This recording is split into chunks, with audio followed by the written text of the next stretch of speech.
আসসালামু আলাইকুম। এই মসজিদটা লুলুর যে সুপার শপ আছে তার পাশে কুয়েতে।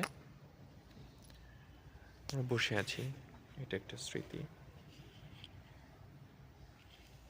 আমি আসছি এখানে নামাজ আদায় করব, আসরের নামাজ। 2025 সাল চলতেছে এটা, 2025 সালের ফেব্রুয়ারির আজকে 8 তারিখ।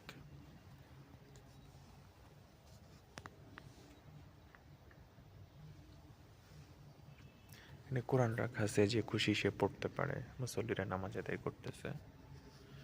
এটা একটা স্মৃতি। আজান হলো মাত্র। ভিন্ন মসজিদে নতুন বিভিন্ন মসজিদে আমার কাছে যেটা নতুন, নামাজ আদায় করতে পারলে খুবই ভালো লাগে।